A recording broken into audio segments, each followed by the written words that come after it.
All right, we are live. Appreciate everybody in the chat for your patience. In case you are confused and wondering who I am, my name is Antonio Bryce. I am the creator of the comic book series brand. We are on Indiegogo for 16 more days. If you want to get in before December the 2nd. Again, if you want to check Brand out, we've got a preview for the first 21 pages. I've got the link in the description. But hey, you know what? This one ain't about me today. This is got a fantastic writer here. I'm sure you have read one or two of his wares.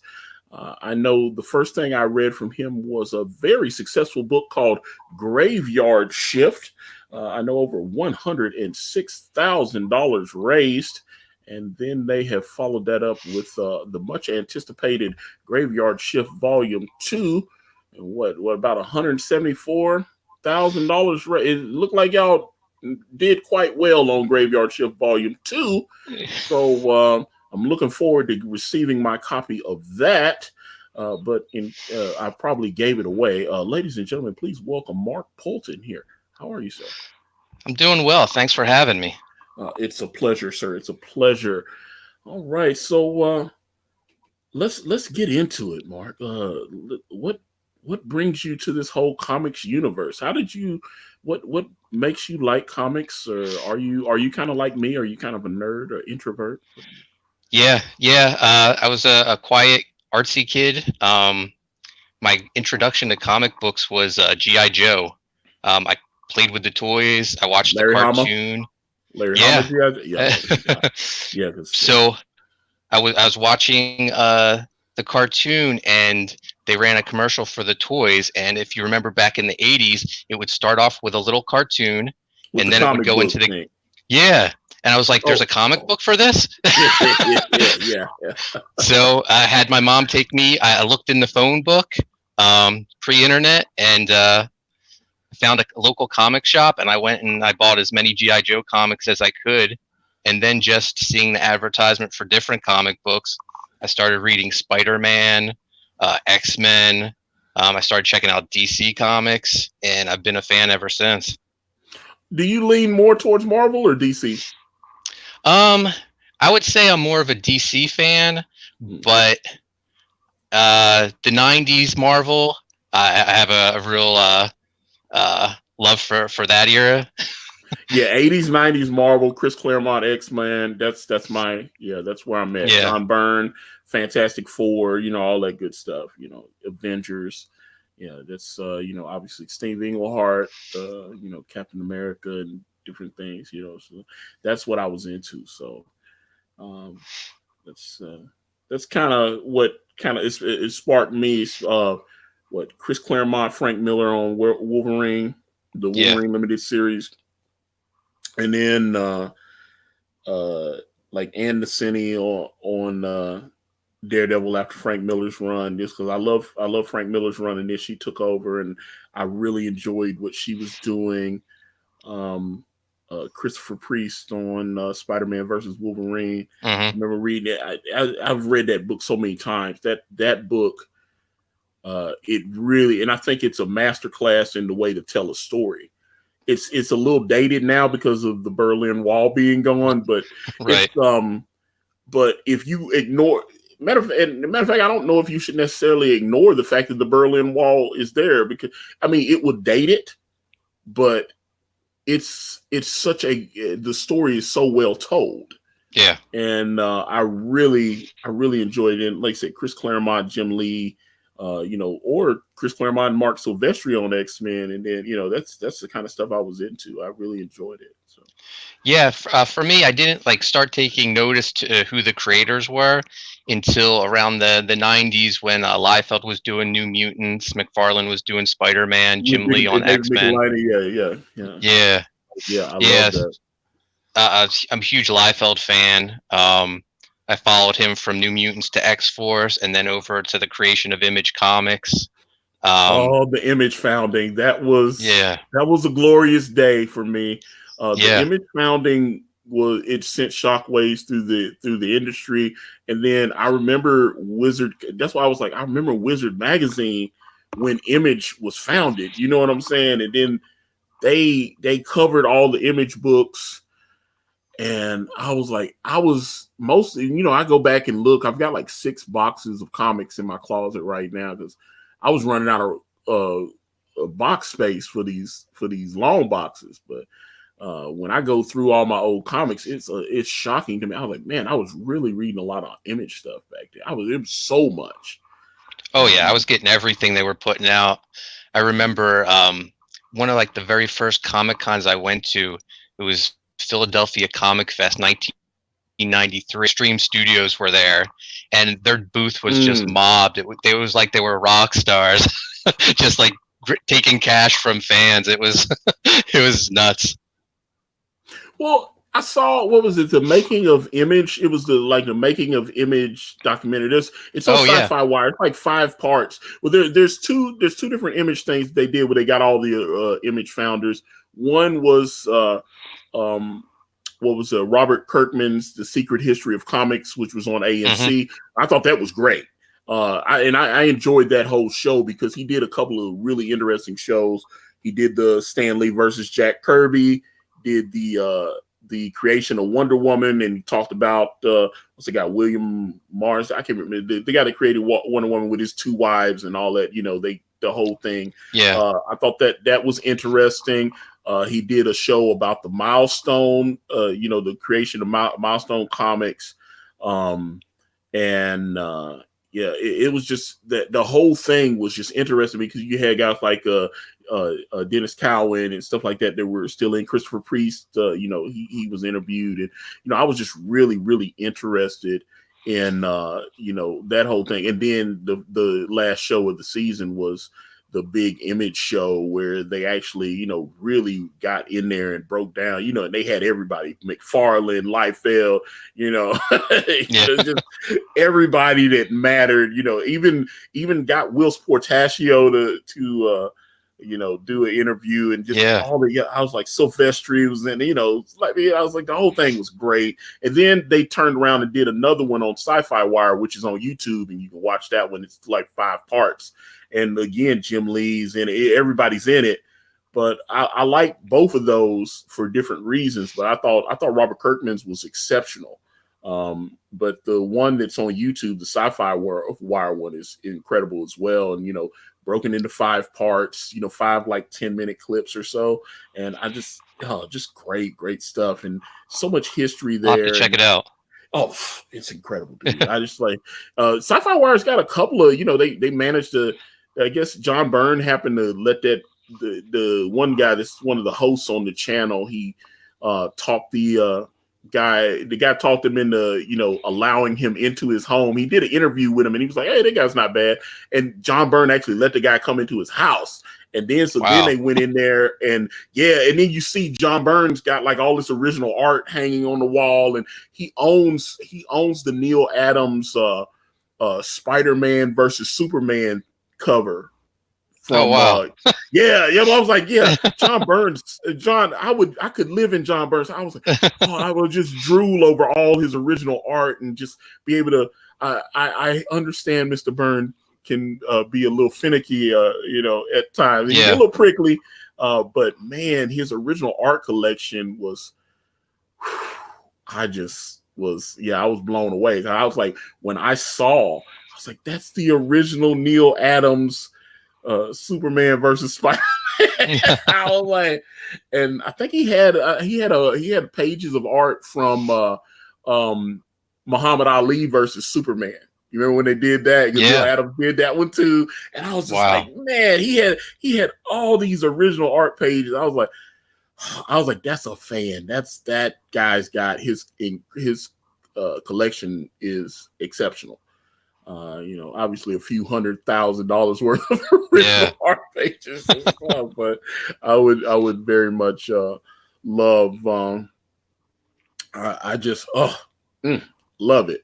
But like I said, it's one of I was probably 14 years old, and my local comic shop here in town, which unfortunately is closed down, as so many comic book shops are across the country. It's called Collector's World, and I spent so many summers in there. You know, school would let out, and there was a gentleman there behind the counter named Freddie Garcia, and he took a liking to me, and he let me like sweep up and help customers find stuff in there. And it was people thought I worked there, but I really didn't. I would go in, he would come pick me up before he go to work. He's like, "Yo, I'm going to work."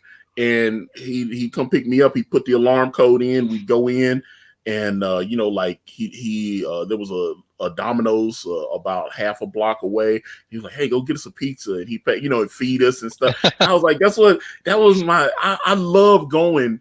You know, I would go to the comic book shop there, but every now and again they would get some original comic book pages, and he would let me look at them, and I was blown away. You know, this is when everything wasn't done on computers. It's real comic book art, and you see where they had to tape the lettering on and do all the glue in it or whatever. Yeah, I was like, oh wow, that's how they do that. That's cool. And I was just, you know, being like a 14-year-old kid, I was blown away by that stuff. It really it really blew me away. But it made me. That's why I kind of enjoy collecting original art and stuff now. So. What are some of the pieces you have in your collection? Anything that are just? Well, I mean, as like I said, behind me there, you see Sanford Green, which Sanford, I interviewed him a few months ago. Sanford Green did this beast for me because that's the, you know, everybody likes the blue furry beast. I always liked the original Jack Kirby beast with the big hands and the big feet. You know, that's if I was writing X-Men, it would be that beast, and then the other two pieces you see are both variant covers for the sequel to Brand Way of the Gun. So there's one by Matthew Weldon and then the other one by Rob Willis. And then I've got other pieces. I've got stuff from Kanan. I've got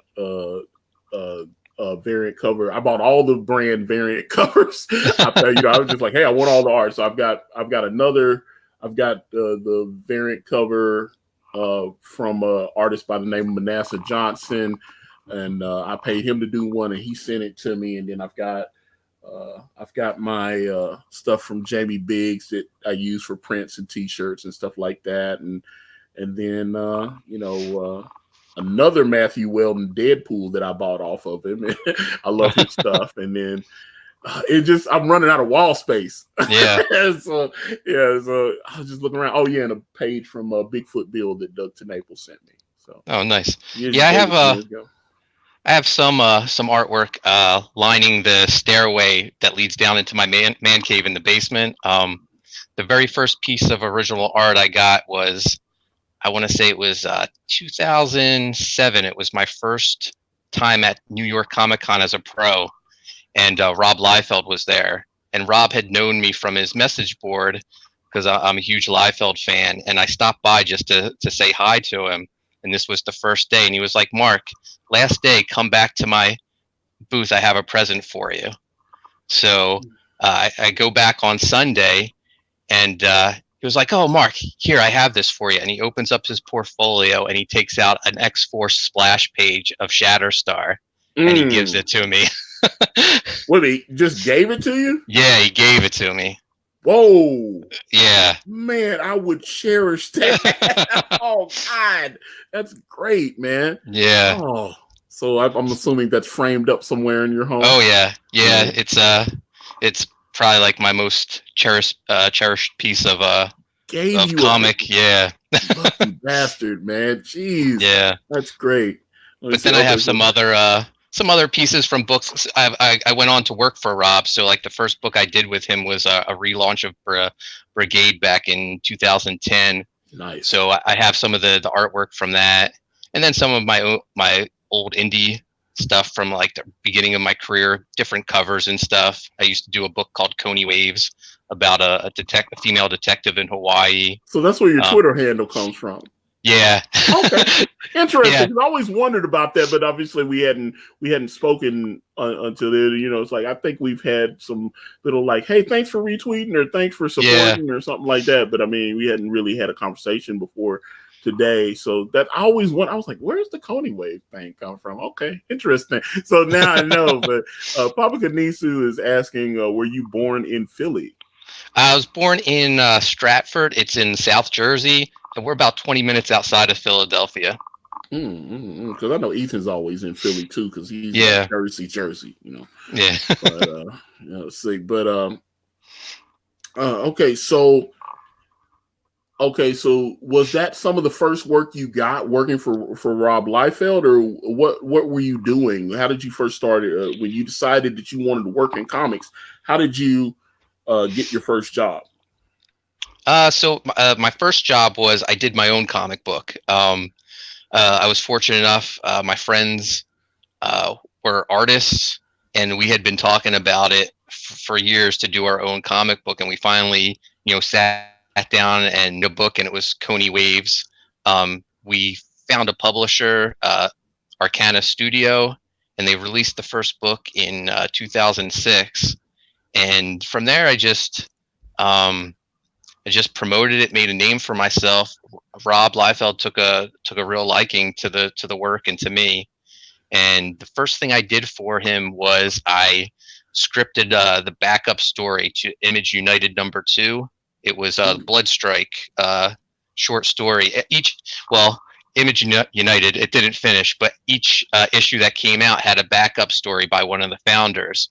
And issue 2, Rob got to do the backup story, and he did Bloodstrike, and he brought me on to script it. So it's a dream come true to be a kid who idolized the Image founders, and now I get to appear in a book that all of them have worked on. I was on cloud 9 for months. So from there, I did the Brigade relaunch with Rob. And all the while this is going on, he had told me he wanted to bring Evangeline back, and he wanted me to be the writer of it because he really liked. Still have my first appearance of Evangeline. I remember when I'd love to pick Rob's brain, because I was wondering, although when I started seeing the Image documentaries and stuff and seeing some of the arguments they were having, it started making sense why he started going, "Oh, this is Maximum Press, this is awesome comics," and shifting away from. But I always felt like, now that he should just, I don't even know if can he still be Extreme Studios. I'm like, come on, bring back Extreme Studios, dude. Bring all that stuff back. But I've been I've been telling him for years, like when we did the Evangeline relaunch, he pretty much just like handed the reins off to me and let me run the book. I was almost like not only the writer but the project manager. So when we were putting together the book, I had the letterer. I was like, "Hey, can you crop one of those old Extreme logos and put it in the book?" And he was like, "Yeah, that's not a problem at all." So we started putting the Extreme Studios logo in the book. And it's funny, like after we launched Evangeline, Image announced that they were relaunching a bunch of the Extreme books, and Eric Stevenson actually emailed me and was like, "Hey, Mark, can we have that Extreme logo you've been using on the book?" I was like, "Sure." So it's just it's crazy to see how I went from being a fan to being someone who worked with Rob a lot. In fact, when he was doing the New 52 at DC, they gave him a bunch of books, and he was like, "Hey, I'd like to bring Mark on one of the books," and they were like, "Yeah, go for it." So I got to do Hawkman with Rob there for a while. He had a bit of a. Oh, I was about to say, I see in the chat here, Clint Hilliski. That's their artist on the book or no? Oh yeah. Clint is the artist of SeaDog and Codename Killswitch. What's up, Clint? Is he available? Would he like to stream? I don't know. If he's. I don't know. I mean, it'd be nice to have him in. I mean, if since he worked on the book, but I mean, if you are available and Mark can send you the link, then I mean, you're more than welcome to come in. Let me see if I can send him the link. Yeah, it's like, but yeah, I thought Clint actually got. Clint actually got his start not from set Rob. up. Okay. Oh, that's okay. Okay, yeah. I was like, man, that would have been great. I was like, actually, because I've noticed you've done a lot of streams and he hadn't been on. I was like, I got an exclusive. Yeah. I've got it here. I was like, showed you. All right. But so again, love Rob, big, and people Yeah. bag on it. I got to be honest, and this is something I don't know if I ever had the opportunity to talk to Rob, I'd like to ask him, because I feel like when I look at Rob's stuff now, it has lost something. I feel like he let all the haters get in his head, and it seems like now when he draws, he's trying to, I better work on that face a little bit more. I better work on these hands and his feet. And it just seems like the energy that he used to have when he was younger for the art, everything, it kind of looks like everybody else's stuff now. And I hate saying that, because I love Rob's stuff, but it just seems like when I look at how his stuff looks now versus how it looked back when I was like 17, it's not the same. Yeah, because it's like he let these guys get in his head, they were like, oh, look how he draws a face. And I was like, yeah, I mean, I understand he had like this he always had this kind of wince look at it. It's like, there was a certain look. He would do it. Captain America would have that look. Everybody would have that same kind of look. But it was like, I don't know. When I look back on it, it just brings that nostalgia back. And I love Rob's stuff. And I think now he's like, oh, better tighten that face up a little bit, and all this kind of thing. And well, I can assure you, as someone who knows Rob, he is not. Those guys don't get in his head at all. But he has like streamlined his artwork. Back in the day, I feel like his characters were bulkier. They had way more gear. I don't know if it's just like almost like a shorthand to cheat, to not have to do as much of all the like, I don't know. The characters definitely had more gear. Like Cable would have like rifles and all sorts of things on his back.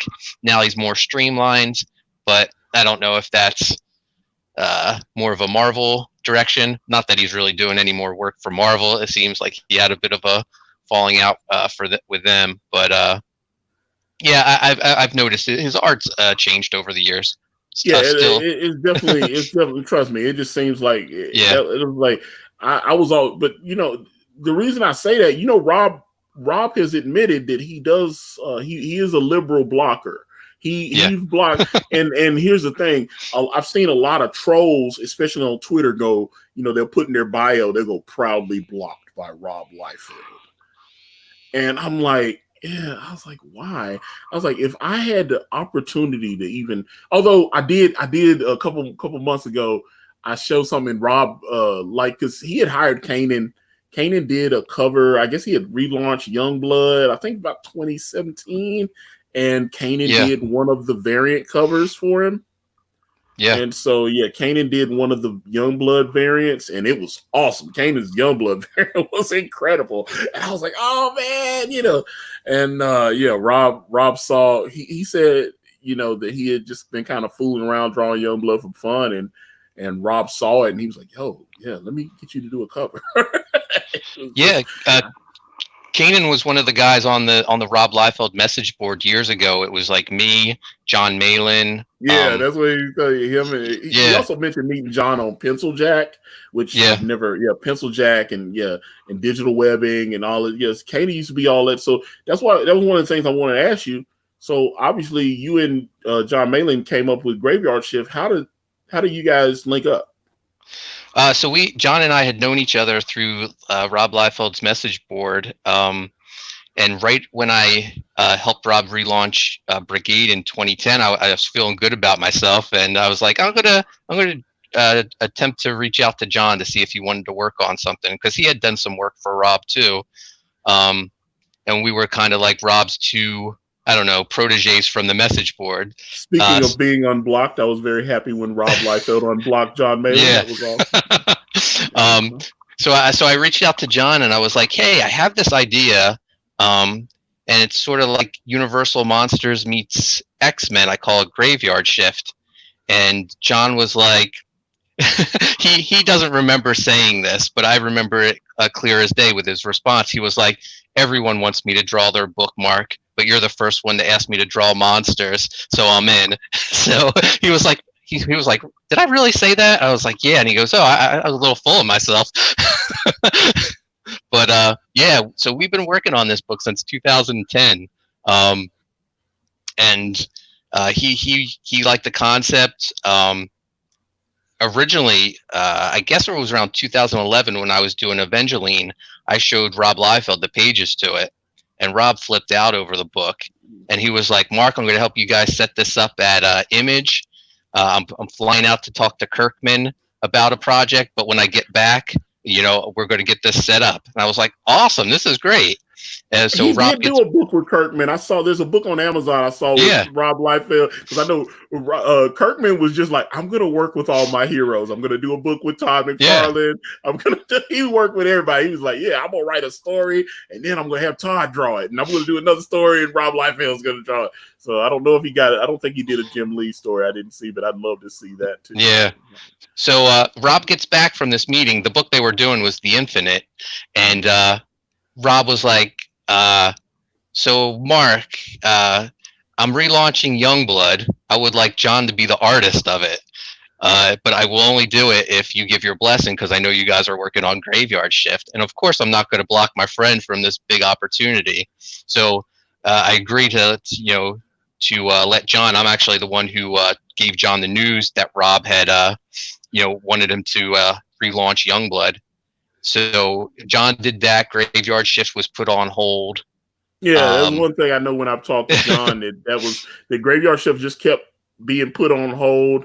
And then I know he said he used those pages from Graveyard Shift to submit to Marvel, and he got in the door with those pages.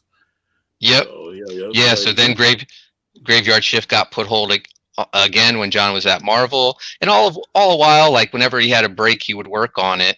It didn't finally come together until I guess a year or two ago when he left.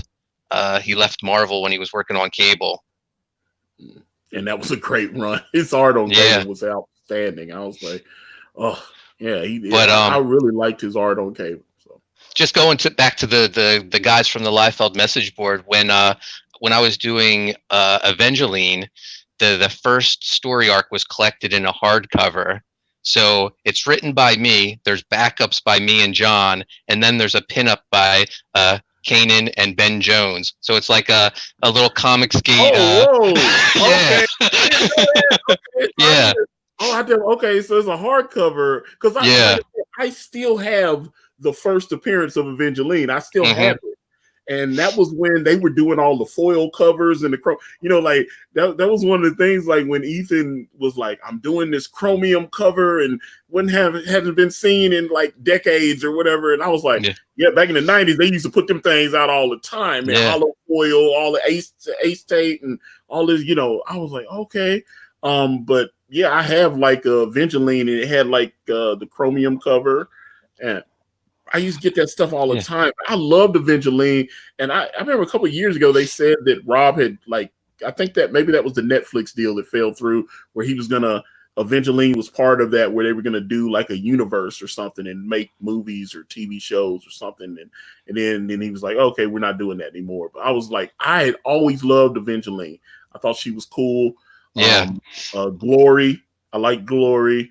It's like, so I was like, oh no, I always like Rob, so he ripped off several people's characters and stuff, but I mean, it is what it is. But I love Rob. So also EJ Morgs he was part of the hardcover too. He and I did a backup story for the book. So yeah, it's so many people who are now like building this Comicsgate community. All were working on the Evangeline book that I was working on. So I got to get Kanan, because I definitely want to, when you said him and Ben, because I was like, I definitely need, I've seen, there was a Uber cover that Kanan did that because I know Ben told me that Kanan was trying to help get him over at Avatar.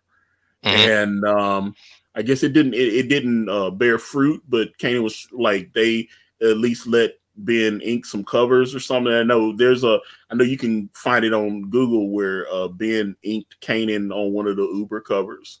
And this is so I was like, okay, so I definitely need to see, maybe Kanan has it on file or something. I was like, yo, let me see that Evangeline, because I didn't know he had done it. I loved Evangeline. That was that's my bae right there. I love you. I was like, hey, Evangeline, I love you, boo. Well, after this, DM me your address. I'll send you a copy of the hardcover. Oh, okay. Yeah, that's what. Yeah, there you go, man. It's like that's what I'm talking about, man. Make sure everybody buy this book, man. SeaDog, Codename, Killswitch.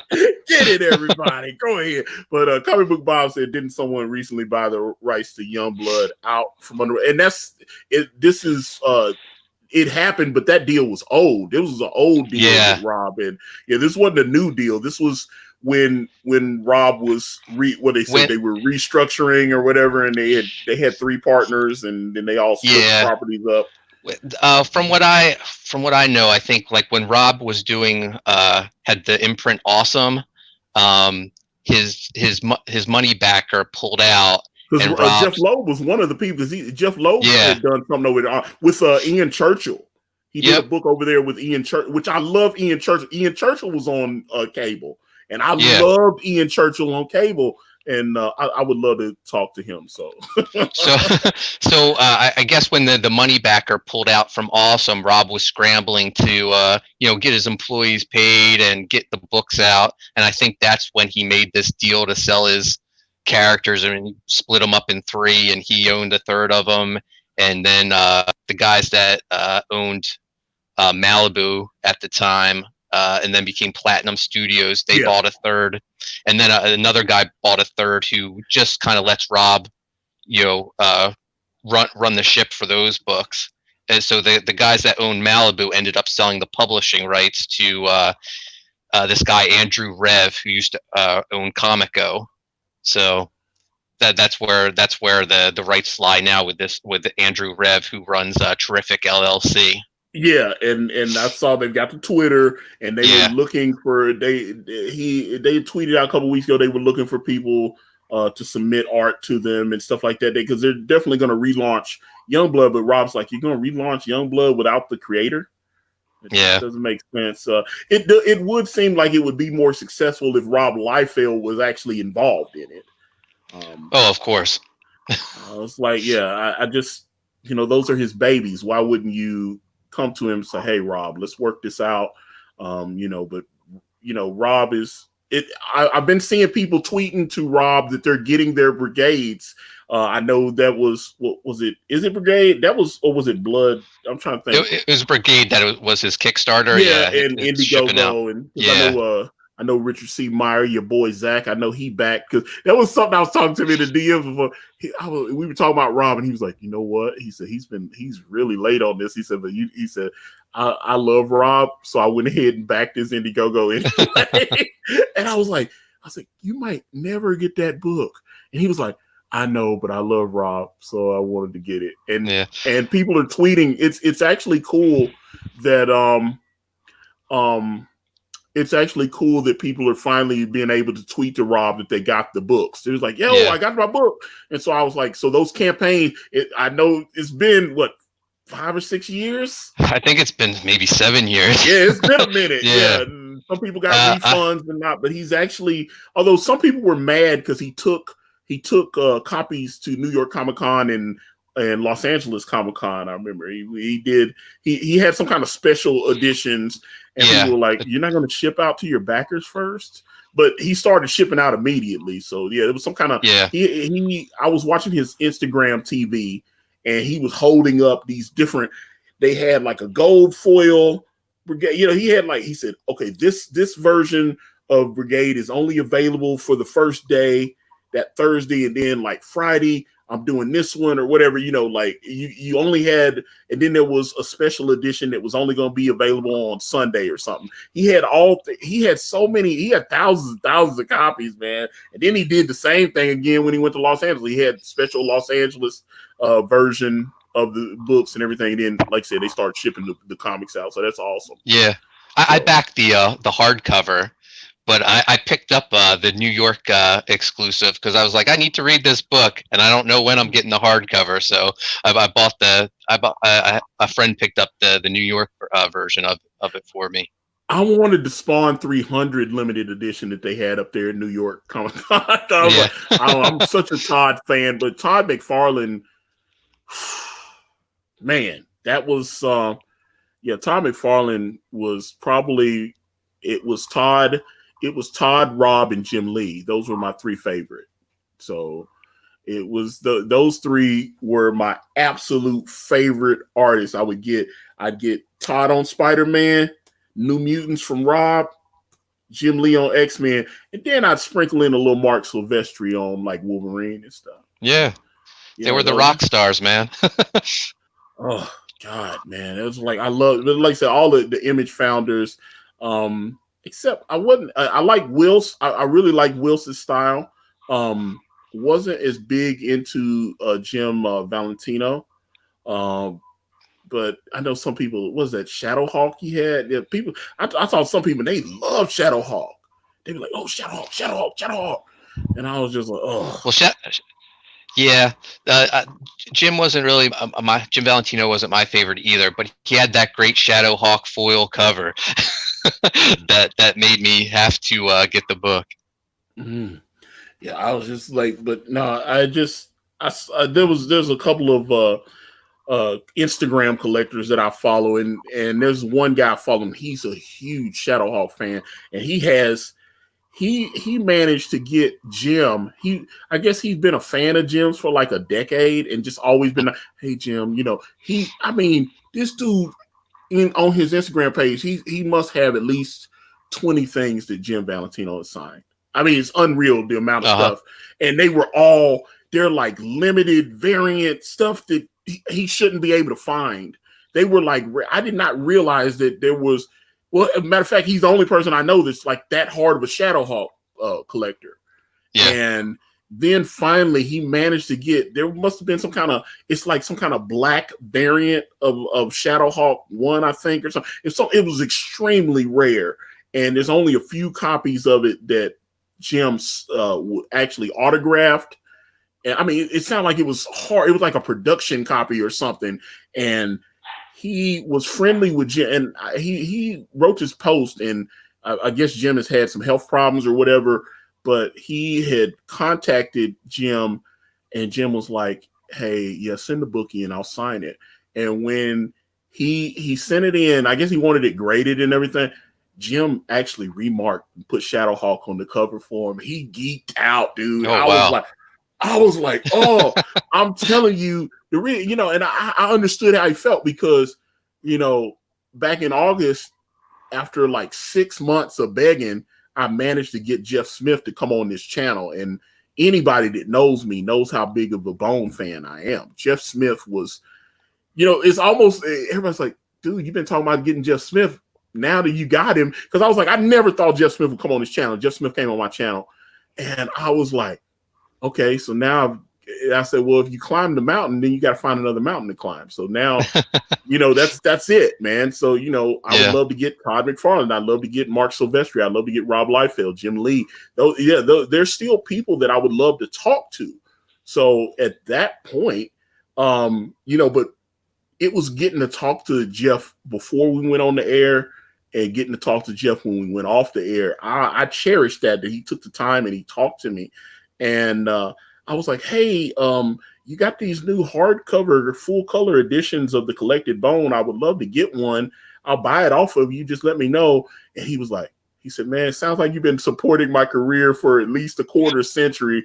He said, won't you let me give your address to my assistant. I'll take care of you. And about 2 weeks later, this box showed up at my door. And this thing is thick. It's a big book, and it had a nice sleeve on it. These things are selling for like over $100 on Amazon. And that's awesome. And when I opened it up, he had drawn Phone Bone in there. And you just don't understand how much that meant to me, man. Because he knew I was a real fan. Because like before we went on the air, I held up this pin set. It was a limited edition Bone pin set that he had autographed. It was only like 2,000 of these sets, and I bought one. And he autographed it and all this. He was like, "Oh man, I haven't seen one of them in forever." He could. I told him I had statues and all this. He was like, "Yeah, you really okay?" It was, So and like I said, I'm a big Jeff Smith was like, because that's the thing. I'm a big cartoon strip guy, So this is I'm really big fan of Jeff Smith's work. So like I said, the fact that he was like, "Yeah, let me send it," and then he drew the remark in there, and I was just like, And just so I understood when that guy was like, because he explained, he was like, hey, he said, just been having some health problems, and he said, but he told me to send the book in to him, and he signed it, and he drew Shadowhawk on the cover, and he just geeked out. So I totally appreciate that. Sometimes when you they say don't meet your heroes and stuff. Sometimes you meet them and they end up still being your heroes. It's awesome. Yeah. Yeah. Because I actually had a buddy of mine. I hate to say this, but he's a big Mike Mignola fan, and he was telling me about he met him at a con, and Mike was kind of blowing him off and stuff. And he was like, I still am a big fan of his, but he was kind of a jerk when I met him. And I was like, I love Hellboy and stuff. So I was like, oh, he's probably having a bad. Sometimes you gotta be. People are human. You know what I'm saying? Yeah. They could be having a bad day. You never know. Yeah, I was like, but he was just like, man, you don't understand how big of a fan of Mike Mignola I was when I got there. And so there he is right in front of me. And then, kid, get out of here. Yeah, I'm kind of busy, man. It's like, and he was just like, he acted like I was bothering him. I was like, And I was like, I hate that, because that's one thing I've noticed when I see Todd, I know people stop Todd McFarlane all the time, right? So, but whenever I see Todd McFarlane interacting with the fans, he's like, hey guys, come in, take a picture. He's always, the energy's up. He's taking the camera and doing big group selfies and all that. And I was like, that's what I would love to have, that kind of experience, because like at the end of Stan Lee's life, they were just dragging him around everywhere. And I hated to see. I hated to see that, because, and Ethan told a story of private interaction he had with Stan before his signing, where Stan was like, these guys aren't really my fans. They just want to sign. They just want me to sign this stuff. So he put it on eBay. And I was like, I get it, because he was just being dragged everywhere. Yeah. And what the guy with the camera phone that filmed, and Stan was like, at the end of that run there, they were abusing him. They were just dragging him in. So, hey, sign this, Stan. Come on, Stan. Hey guys. Okay, we got to take a picture here. Come on. And Stan was like, they were making a lot of money, because they were charging like $125, $150 to get him to sign stuff. They saw him as a cash cow, and they really abused him. So I understand he probably wasn't, but I hope Todd never gets like that, because I like when I see Todd seems excited when he meets people that are excited to see him. Yeah, I think it was like the most recent New York Comic-Con. Before his panel, he was at the entrance shaking everyone's hand as they were coming in or coming out, I forget. But he wanted to meet everyone that was coming in. That was awesome. Yeah, then I'm like, that's what I'm saying. He just genuinely, he's like, hey guys, it's Todd. What's going on? And when I watch Rob's Instagram TV, he seems really happy. Hey guys, what's going on? It's Rob Liefeld here. I just got a new package in from Marvel, and because he had like the big Rob Liefeld omnibus that they just put out on Amazon. Those things are like $100. I mean, this thing's this thick hardcover. It's got all the rare Rob Liefeld art from when he first started, like the Marvel Comics Presents Beast story that he did with Scott Lobdell, and then another issue that I actually own, which was What If Wolverine Became an Agent of S.H.I.E.L.D. I still own it. That's that issue. That's the first time that Rob Liefeld ever drew Wolverine. I own that in my personal collection, and I bought it when it was new. You know what I'm saying? I didn't go 25 years later hunting for stuff. So I really, I've been a fan for a quarter century. So it's when I saw he was flipping through the book, and it really looked like they spent a lot of time and money cleaning those images up, getting them recolored, nice hardbound with a good sleeve and the whole deal. I was like, wow. So yeah, it's $100, but it looks like it's worth it. If you're a big Rob Liefeld fan, you need to get that big hardbound collection, man. It just really looked cool. So. Oh yeah, it's definitely on my wish list. I'm sure I'll get it for Christmas. Yeah, I was like, yo, because they've got they had two big hardcover editions. One's like a X-Force New Mutants thing, And Yep. then, like I said, but there was the Rob Liefeld omnibus, and I love it. It just different stories because some of the stuff that was in there was from the Extinction Agenda. I remember when they did that story. Yeah. Man, all this, man, that makes me like 19 again, man. I love that. I'm looking at, I'm looking at it, and I don't know. I shouldn't. I'm way too old to be this excited talking about comic books. But I was just. But that's the fun. I don't know. That era was so magical, though. Absolutely. Yeah. I just like I said, I love it. But speaking of that era, you've got this book here, SeaDog and Codename Killswitch. So I'm going to pull this up. Let me actually show it to folks. I want people to see it. Hopefully the screen doesn't freeze on me like it always does, but it's going to be different today. So hold on, let me hit this button.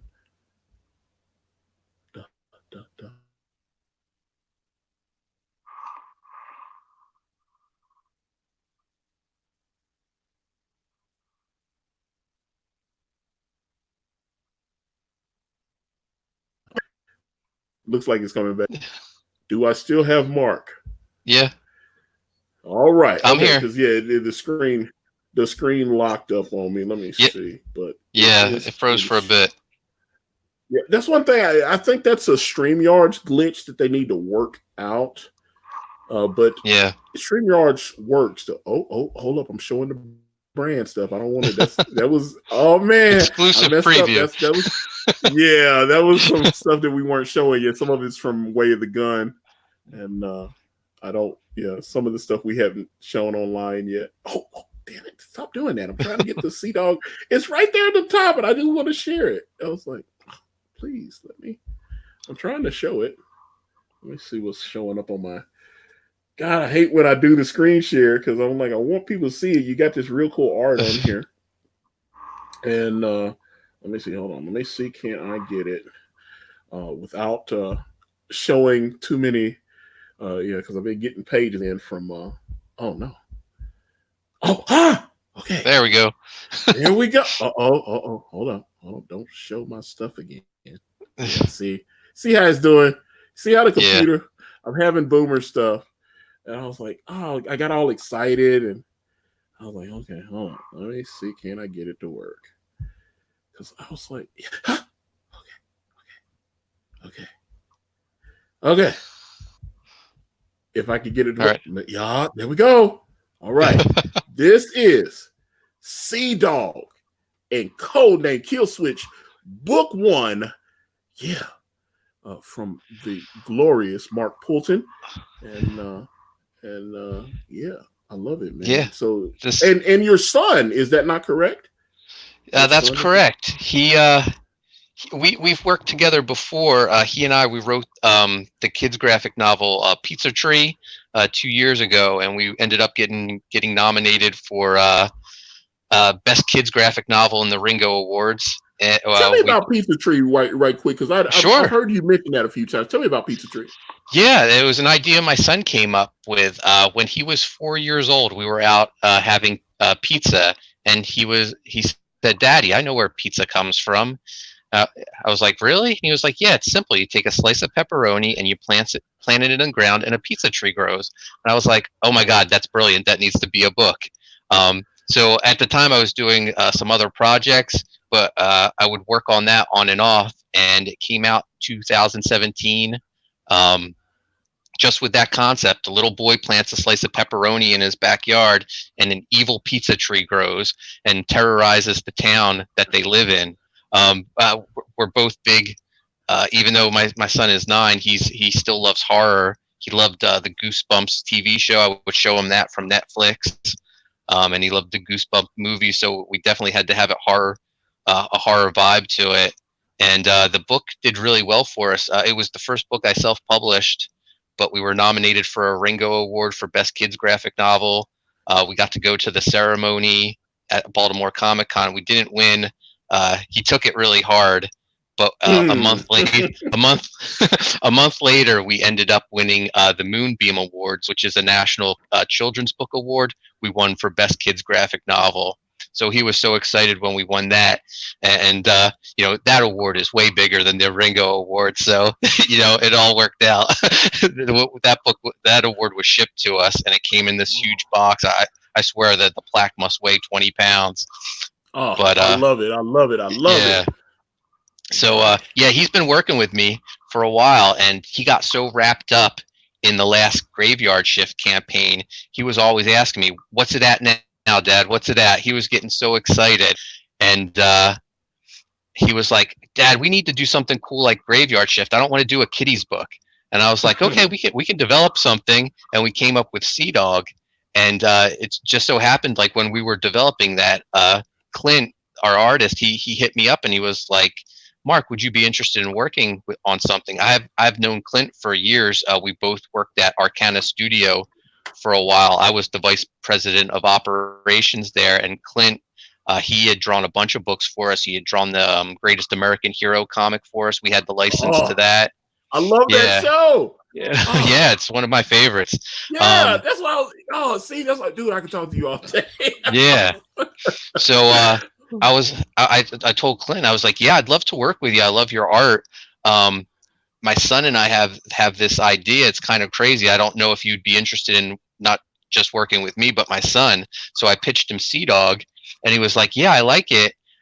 He goes, I like the 90s vibe that you're doing with like Graveyard Shift and your other books. He goes, "I have these characters that I've been working on. Do you think we could put them together for this book?" And the characters he was talking about was Codename Killswitch. And I was like, "Yeah, I think these would work perfectly." And we came up with the story with how you know, SeaDog comes together with Codename Killswitch, and it worked out perfectly. And I tell everyone, these characters, they look like they should have had their own cartoon series in the 90s, their own toy line. I mean, they're so colorful and unique. It's just awesome. So for those that it definitely, I'm definitely looking at this and I'm like, okay, someone was reading Wildcats. Someone was definitely reading. I was like, someone was reading Wildcats and Youngblood. I'm seeing. Yeah, I'm little definitely Deadpool. seeing. Yeah, little Deadpool. I was little like, Harley. Yeah, no doubt. I'm like, yeah. Those books have birthed a lot of characters, but I love this cover here. Who's your colorist? Andrew Dahlhaus, who colors Bloodshot. Oh, nice. Yeah, that's the current Bloodshot with. Yep. Great, because that's a great run. Yeah, I feel like that's like one of the nicest books on the shelves right now. So we have Andrew, and Andrew's also coloring U.S. Assassin for me, which all the Graveyard Shift 2 backers will get for free since we hit 170,000. Yeah, I'm definitely one of those. I'm definitely one of those backers. So I look forward to getting my issues. So yeah, we told Andrew we want bright poppy 90s colors, and he hit it out of the park. You know, we've been talking 90s comics for like 40 some minutes, and this is obviously my love letter to 90s comics. That era is so special to me. It's what made me want to become a comic creator. So if I can like help bring back that style where I feel like the art was at the forefront, you know, that nothing would make me happier. Love it, man. This is great. Now, what's like the Barbarian character? Tell me about that one. So he is kind of our He-Man character. I haven't talked to Clint about this, but from his post, I get the vibe that he was a huge He-Man fan. But he's from another. Thundar. Hanna-Barbera. Yeah, Thundar. I was looking at, I was like, is that Thundar? I was like, Thundar, the Barbarian. But he's from another world, exiled to Earth. So while he's stranded on Earth, he joins up with Codename Killswitch and helps protect Earth from all its attacks. So I'm like, yeah, I'm digging this, man. Yeah, there you go, brother. Oh, did I lose you? No, I'm here. Oh, okay. I'm here. Okay, yeah. I was like, oh, did I lose you? I was like, oh, okay, man. Great colors, man. Nice. Yeah, that double page splash, Andrew just knocked it out of the park on that. One of the cool things, that kaiju that they're battling in that image, my son created that, and we sent his drawing off to Clint, and then Clint like amped it up to 1000%, and it's just amazing. Oh, that's nice. Tell me what this feels like. Because you already said, okay, you've already done something with your son before, and it was successful, and you won awards and got nominated and all that kind of stuff. So here it is. This book looks great, man, and to know that this a lot of the seeds for the beginning of this book were planted with you and your son, man. How does that feel? It's a great feeling. When we did Pizza Tree, just going out touring for that, it's some of like the best moments of my life. He's not just my son; he's my best friend. I feel like we're so much alike, and we have so much of the same likes and interests. I mean, just today we were at a family function. My nephew, he got back from the Air Force. He's nice. home. He's home for a month for the Thanksgiving holidays, and he brought his little carrier of his markers with him and his sketch pad, and we were just designing characters for this new idea he has. So he's just so about art, and like his Christmas list, he has Copic markers on his Christmas list. What 9-year-old has that on his Christmas list? Yeah. He's just so into this. Kane White's kids do. I know Kane White. Oh yeah. God, every single child that Kane White has is an artist. Yeah. But yeah, Chase goes to the cons with me. He little sign with his price list for sketches. He has his own YouTube channel. It's crazy. We were at a convention last month. It was Comic-Con for Kids in Pennsylvania, and this woman was walking by, and she saw Chase. He also makes his own slime, and he sells it at our booth. And she saw his label, and she goes, "I know that kid. My kids watch him on TV." She goes, "Where is that little baby?" And my son, he was like laying in the wagon that I transport all our books and stuff. He popped up and poked his head out. And she goes, "Oh, I got to support this little baby." And she bought up his slime. I was like, I can't believe this kid's getting recognized from YouTube. That's awesome, man. I love it. Great colors again. I mean, you got a great colorist on this. Oh yeah, he's the best. Man. Yeah, this looks like this would be right there on the shelves at Image back in the day, man. Just yeah, it should have been the eighth release from the founders. Love it, man. I love it, and I see the great Art T Bear in the chat room there. Hey, Art. Yeah, and he's got a pretty cool looking project called Chrono Mechanics, and it is on the Indiegogo as well. Please drop that one in the chat as well. I definitely love Art. He is awesome. And man, I love this. It's great colors, dude. Crotch Rocket. Okay, so what is this? Is this a cover? Is this a pin-up or something? What's going on? It's a pin-up. Crotch Rocket seems to be the fan favorite among the Codename Killswitch members. He is from the future, and he has the name Crotch Rocket comes from his sky cycle that can appear out of portals whenever he needs it. So that's where the name comes from. Clint likes to say his Crotch Rocket's greatest weapon is his pants. Let me okay. I've got to I'm looking at the female figures here. So now Clint, I need you to take some notes, brother. You got the front dead on right there. You need to give them a little bit more junk in the trunk, though. I'm looking. It's a little flat back there, bro. But you got the front. The front is on and popping. I'm digging the front. I just need a little bit more junk in the trunk, and then it'll be perfect. But the colors are outstanding. Yeah, man. Like I said, I love. That's one of the things I like about my team. My team. Everybody on the team gets it. They know exactly what I'm looking for. They get. It's like when I give the pages to my colorist, he knows now. He just gets the type of buy. It's very rare that I have to go to him and go ask for a revision or anything. He just he knows what we're looking for. I feel like the colors on brand are like a separate character or something. It's just. Yeah, it's amazing how much a colorist can like bring the art up a level. I've been fortunate. Anthony George on Graveyard Shift, he's awesome, and now Andrew Dahlhaus on SeaDog and US Assassin. Man, I'm a lucky guy. Yeah, man, I'm digging this. Okay, so let me see. Okay, so you got like these.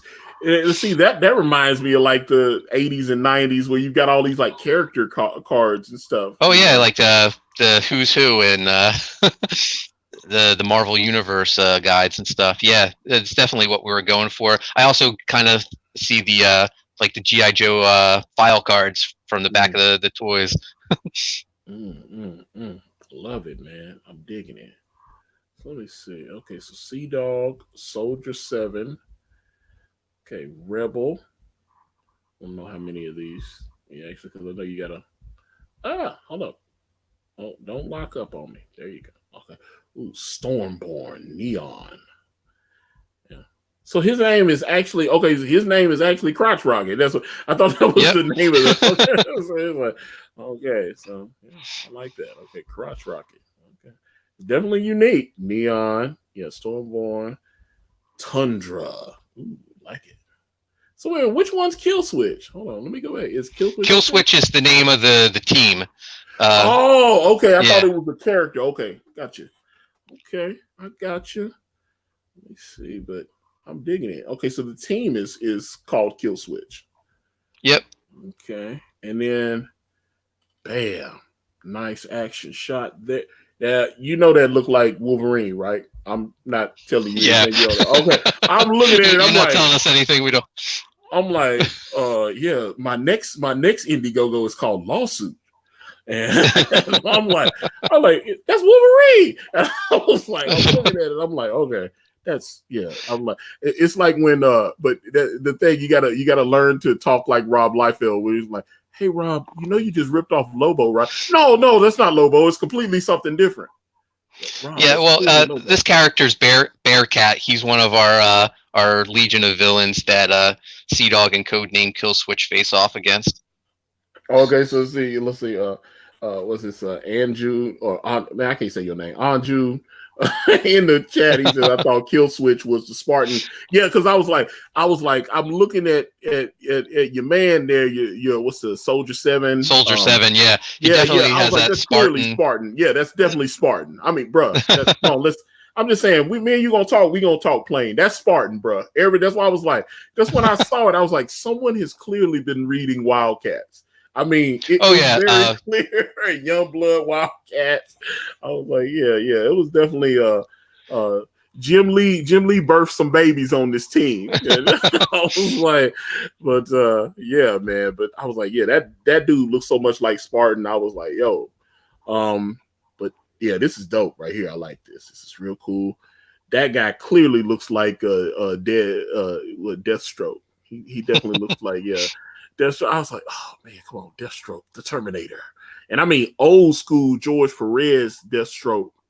It's just I'm surprised. The only difference, matter of fact, maybe is that why y'all, because you got the mouth exposed there, like because you clearly know if you covered his full face. Oh yeah, yeah. He's like, yeah, open the mouth up because that's a loss. I don't like, but I see it, man. You got like a lot of cool. It's definitely. Yeah, I mean, but that's what like Rob and Jim were doing when they launched Image. Time.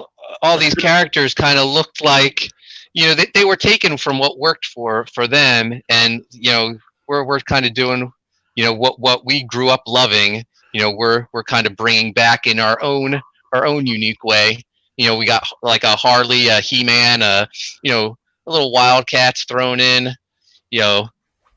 with a gloss of Liefeld all over it. So, it's everything we love. Hey, Andrew in the chat says your man Stormborn down there looks like Grunge. I was thinking about Grunge from Gen 13. Yeah, he definitely. Although Grunge was, I actually thought, you know what? When I realized what Grunge's powers were, I was a little disappointed.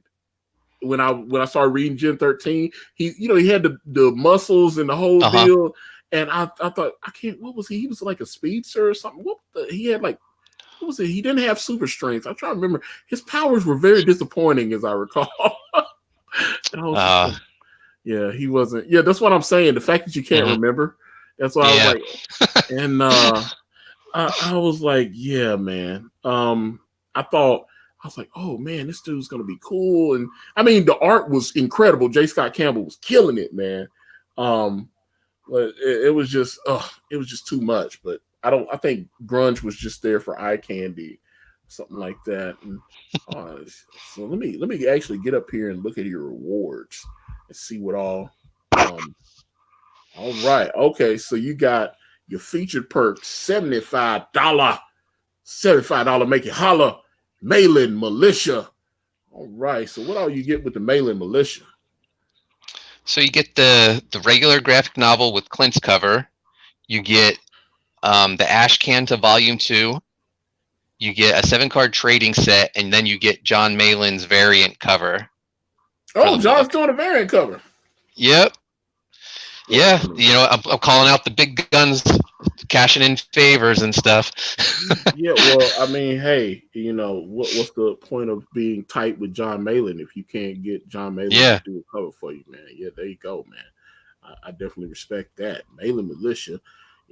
There's a little nod to Mr. Malin in brand. There's a couple of little inside jokes in brand, but there's a little cooking segment that you can actually see in the preview, and on the counter there while the chef is cooking, you see the wolf milk, and so there you see it there, brother. So yeah, we had to.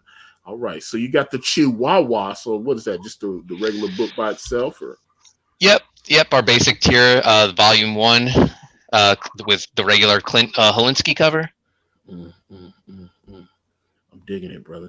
What's your shipping running like on these? Do you know? I figure you have a little bit more. It's $10 for US, and then $15 for rest of the world. I just know from doing graveyard shift fulfillment, the first one, everything outside the US seemed to run from anywhere from $16 to $24. That's scaring me because I got a lot of international orders. Oh, yeah. That's gonna be scary. Okay. And then, of course, you have to buy all your Gemini mailers and bags and boards. Did you ship Gemini mailers outside of the country? Because that's one thing that Richard was telling me. He was telling me to use the Gemini mailers for the U.S. and then on the international use bag and these kind of thicker envelopes with the. We did the Gemini mailers.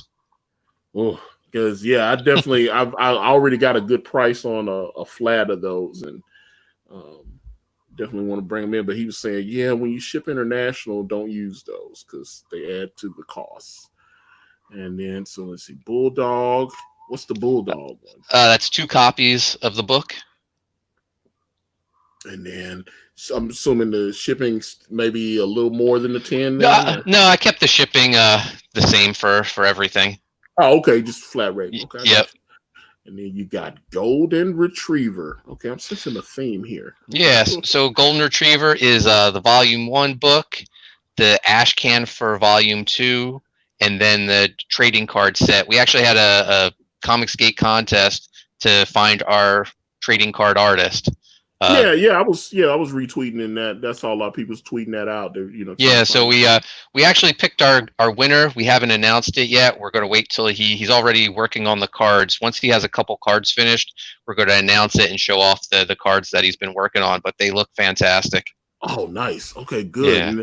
And that's one thing I always liked. You and John, I know y'all give back to the community, man, and put other Comicsgate people to work. Yeah, I mean, Comicsgate's been so good to us.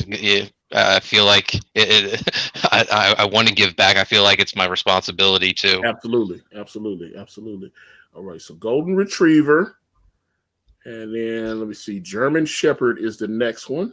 Yep, the German Shepherd is everything, including the John Malin variant, and you get a head sketch of one of the characters from the book from Clint Holinsky. Okay, a little remark. Okay. Yep. Oh, okay. The Dogs of War.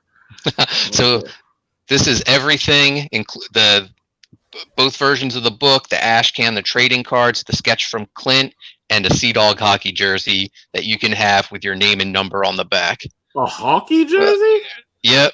Oh So wow. Okay. so in the 90s, Extreme had like the varsity jackets. Todd McFarlane had the Spawn hockey jerseys. I wanted to do something like that. So I thought SeaDog just sounds like the name of a hockey team. So we came up with some SeaDog hockey jerseys. I've posted what they look like on Twitter and Facebook, but they're going to look really nice. They're blue with green outline. It has SeaDog's face on the front, the SeaDog logos on the shoulders, and then your name and number on the sleeves as well as at the back. So it's really cool. No one's backed it yet. I think Chase and I are going to get some just for to wear to conventions and stuff. But there's still time. I think eventually someone's gonna become a dog of war and join us. I love it. I love it. So let me see. Let me pull back up here. All right. So, how far into the book is Clint? He is. I would say he's about a quarter done so far. Okay. Okay. All right. And yeah, so I'm looking at it. It looked like you got. I figure that's one thing as we do these campaigns. I want to try to be more like Richard. You know, where we can get a little. You know, the first thing, you know, people's like, well, if you crowdfund the book, your book should be completely done when you launch. And I'm like, look, man, if I had the kind of resources and money where we'd be able to do something like that, then I would have obviously, you know, be able to, it costs a lot of money to put one of these books together. Yeah. You know, paying everybody and doing all that. So, but once, you know, Richard was successful, I noticed that he was able to postpone launching right away because he was like, I want to get a lot further along in being able, that way, you know, the campaign doesn't run as long and you can, you know, that's always the goal. So, you know, when we do the next book and then we do the next, you know, so we want to be able to just be like, oh, let's be working on the book now. And that way, you know, we can get it done. So that's a good thing. Cause I know that's something I've heard John talk about with Graveyard Shift too. He wanted to, you know, he kind of had he sounds like he has kind of a schedule of how he's pacing and doing the pages and everything. Yeah, so with the first Graveyard Shift book, everything was done except the lettering when we launched. On this new book, we had the supplemental book was completed. All our talent search winners, writers and artists, they were done their assignments. So the secondary book was done. And then the giveaway book, U.S. Assassin, that was completed as well. So it was just the main book that is John's finishing up some artwork there, and then we'll be ready to fulfill. We're looking at a March 2020 fulfillment date. And you guys, one thing I will say is Graveyard Shift did ship on time. So you guys shipped, and so I'm looking forward. The supplemental books in Graveyard. What was what's the code name? What's the other the free book that I'm getting? U.S. Assassin. Yeah. How far along was that? Is that book already completed, or is there work being done? So the artist on the books, Mike McMahon, his work's done. The script's done. I think Eric Weathers, he's our letterer. He's actually doing the letters now, and Andrew Dahlhaus is coloring the book. He's coloring that and SeaDog and Bloodshot all at the same time. You know what? That's the thing. Eric letters every book under the sun. He almost was the letterer of brand because, you know, I was on Ethan's channel and my letterer had contacted me. And he was like, yo, man, what's this Comicsgate thing? I don't think I can be associated with that. And, you know, it was, I was like, damn. And, you know, I was telling that story and I felt bad because I really like my letterer. And he just was like, look, I can't be associated with anything like that. And Eric reached out and he was like, yo, if you need a letterer, let me know, man. I can do that for you. And I was like, oh, okay, cool. And then managed to get things worked out. You know, found a letterer, but you know, he just didn't want to put his, you know, we came up with a pseudonym. Uh-huh. He was like, okay, let's do pseudonym. All right, gotcha. And Eric. Go ahead, finish. No, I was just saying, yeah, it was, but Eric, I appreciated Eric reaching out to me and offering his services.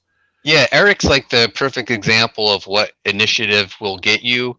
John put out a tweet that we were looking for a letterer, and all these guys were hitting us up asking for like a sample script. And Eric just took one of the pages of art online and put Metallica lyrics in as text. And John was like, "We found our guy," because Yeah.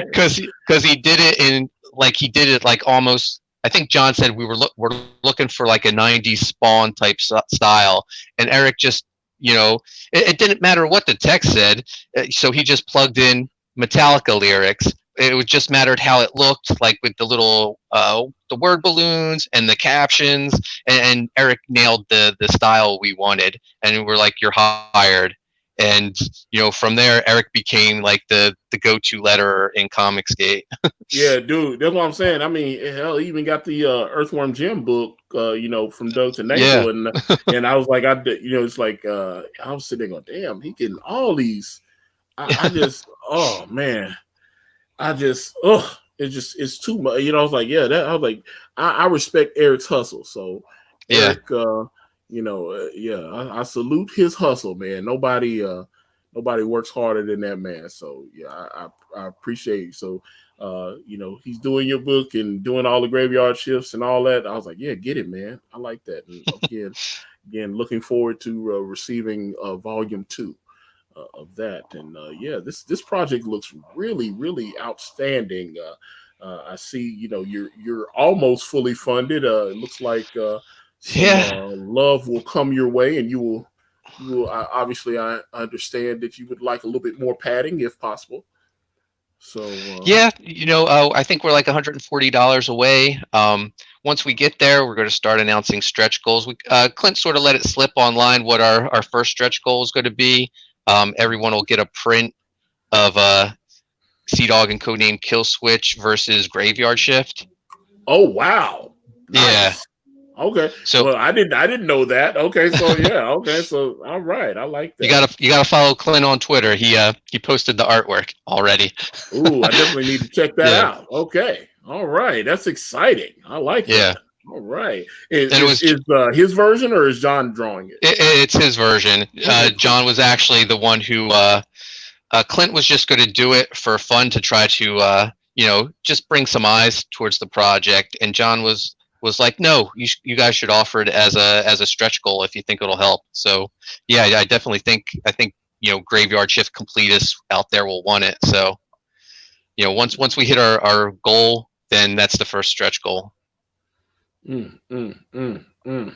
Mark, this has been fun, brother. I enjoyed talking to you, man. This has been awesome, and the chat has been very active. I appreciate you taking time to come here and speak with me today. Love to have you back and talk to you. Yeah, more just talk 90s comics. Dude, man, I was like, yeah, that's great, man. I love it. It was like I really enjoyed this conversation. Please let folks know how they can reach out to you if they want to follow you there on the interwebs. Sure. On Twitter and Instagram, I'm at Coney Waves. Like I said, it's the very first comic book I did. I'm also on Facebook, just under Mark Poulton. There's a few Mark Poultons on Facebook. Just look for the guy with the SeaDog icon as his profile picture. And I'm trying to do as many streams as I can, so you'll find me popping up here and there. Yeah, you hustling, man. You like James Brown, the hardest working man in Comicsgate. I love it, man. I love it. Well, Mark, again, man, thank you so much. This has been incredible. I've enjoyed the conversation. Really fun. And time just blew by. And yeah, man, project looks really cool. Again, guys, the link's in the chat. The link's in the description for SeaDog and Codename Killswitch. Check that project out, man. And let's get him funded and get him a few extra more dollars if y'all want to help him out, man. Because get that mail-in variant, get all that stuff, man. Get it. You know what I'm saying? Y'all believe in that? I was like, Mark, is there anything you want to say tell them one more time? Why should they back SeaDog, Codename Killswitch? Why should they back you, man? Man, if you miss the glory days of 90s comics where comics were fun, the women were beautiful. You owe it to yourself to back SeaDog and Codename Killswitch. It's the most fun book you're going to read. Beautiful, bright colors, great artwork. It's just a great time. I believe it, man. I'm seeing it. And like I said, the Indiegogo page looks fantastic. It looks like you spent about 5 minutes on it, knocking that thing out. So, but again, yeah, man, this was great. And looks like the chat was it was fun, guys. Appreciate you hanging out with us. We definitely want to do this more. And before I go, make sure you guys join me on Tuesday. We are going to have, I believe it's at at 7 p.m. Central Standard Time. So I guess 8 p.m. Eastern Standard Time. That umbrella guy will be here, and we're just gonna cut up and obviously talk about the Littlest Umbrella and all that kind of thing, and just gonna pick Tug's brain a little bit and see just see what's itching him. Just want to get in there. But yeah, come back Tuesday. We're gonna have Tug here. We're gonna get it in. We're gonna talk to Tug. But again, Mark Poulton, thank you so much, brother. This has been fun. I enjoyed this conversation. Book looks great. Looking for back Graveyard Shift 1. Looking forward to Graveyard Shift 2. And let's get it in. So, with that being said, I'm going to wrap this video up. And if you guys want to reach out to me, I'm on Facebook, Instagram, Twitter, and right here on this YouTube channel everywhere is at Akari Press. And if you type in akaripress.com, it will take you directly to my Indiegogo campaign for my comic book series brand with the phenomenal Kanan White. We're on Teespring. We're on Amazon.com. The links to those are in the description. SeaDog, Codename, Killswitch. Get it. It's hot. I'm out.